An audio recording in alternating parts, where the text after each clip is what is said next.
আজকে যে বশীকরণ কাজটা নিয়ে আমি হাজির হলাম, যেহেতু সামনে কোরবান আসতেছে তাই আমি আপনাদের মাঝখানে কাজটা নিয়ে হাজির হলাম। কোরবানির পশুর আমি এটা বলে দিব, এই সামান্য এই বস্তুটুকু, এই জিনিসটুকু আপনি সংগ্রহ করে আজকের এই বশীকরণ কাজটা আপনি করেন। কাজ করার পরে তারপরে আপনি আমাকে জানেন কাজের রেজাল্ট আসছে কিনা। বারুদের মতো কাজ হবে, 100-100 রেজাল্ট নিশ্চিত ইনশাল্লাহ। সে আপনার গোলাম হয়ে যাবে, আপনার পিছে পিছে ছুটবে ইনশাল্লাহ। শুধু এই কাজটুকু আপনি করবেন, আগে কাজ করেন তারপরে ইনশাল্লাহ কথা হবে। তো মূল আলোচনাটা আমি চলে যাব, যেইভাবে কাজটি করবেন ইনশাল্লাহ বলে দিব। তার আগে বলবো, যারা এখনও ভিডিওটি লাইক দেন না অবশ্যই ভিডিওটা লাইক দিয়ে রাখেন। যারা বন্ধুদের মাঝখানে শেয়ার করেন না অবশ্যই শেয়ার করে পৌঁছে দেন।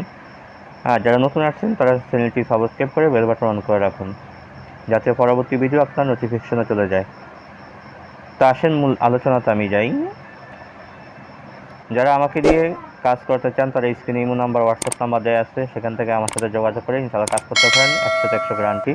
আমাকে কাজ দেওয়ার আগে অবশ্যই কাজে রিভিউ আলহামদুলিল্লাহ দেখে নেবেন। হাজার হাজার রিভিউ আলহামদুলিল্লাহ ইউটিউবে আছে, এবং আপনি চাইলে আমার ইমোতে বা হোয়াটসঅ্যাপে দেখতে পারেন ইনশাআল্লাহ। তো আসলে মূল আলোচনাতে যাই। আপনি কোরবানি পশুর সামান্য কতটুকু চামড়া আপনি সংগ্রহ করেন। কোরবানি পশু থেকে যে কোনো ছাগল হোক বা গরু হোক, ভেড়া হোক, যে কোনো কোরবানি পশুর তো চামড়া আপনি সংগ্রহ করেন। কাঁচা চামড়া, চামড়া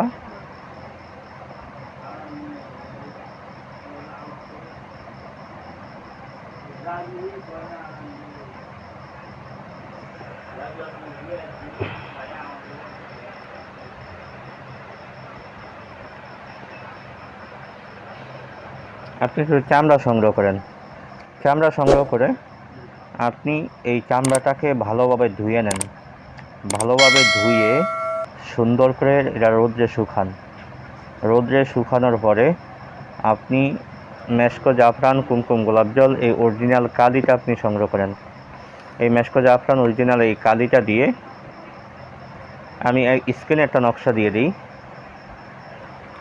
এই নকশাটুকু এইভাবে যেভাবে দাগ দেওয়া আছে এইভাবে লিখবেন।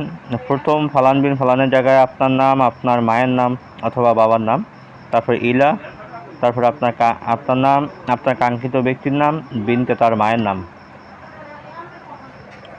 এভাবে আপনি চামড়াটায় এই নকশাটাকে আপনি অঙ্কন করবেন কখন?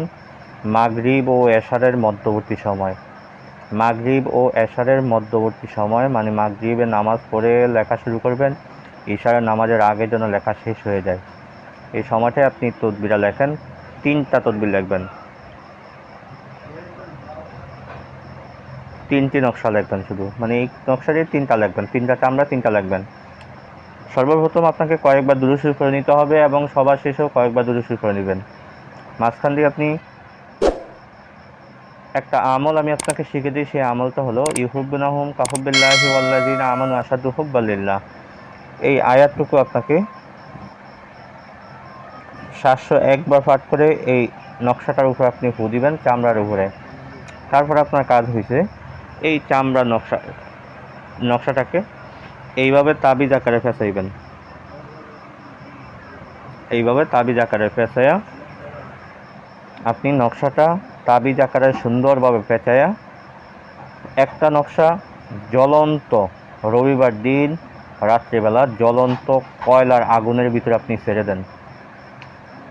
তাবিজটা যখন কয়লার আগুনে ছেড়ে দিবেন তখন দেখবেন কাঁচা চামড়া যখন আপনি কয়লার আগুনের ভিতরে মানে জ্বলন্ত আগুনের ভিতরে ছেড়ে দিবেন তখন চামড়াটা চিটচিটায় একটা শব্দ হবে, মানে এটা জ্বলতে থাকবে, খুব কঠিনভাবে চামড়াটা জ্বলবে। কিতাবে লেখা এবং এটা হাজারবার প্রমাণ হয়েছে। যত আলহামদুলিল্লাহ, চামড়াটা পড়ার সাথে সাথে আপনার সেই কাঙ্ক্ষিত ব্যক্তির অন্তরের ভিতরে অন্তর জ্বালা শুরু হয়ে যাবে আপনার জন্য। সে আপনার জন্য পাগলও হয়ে যাবে আপনাকে পাওয়ার জন্য। প্রথম দিন জ্বালানোর সাথে সাথে ইনশাল্লাহ আপনার কাজের রেজাল্ট চলে আসবে। পরের 2টা দিন আপনি জ্বালানো বন্ধ করবেন না, সেই 2 দিনও আপনি জ্বালিয়ে দিবেন।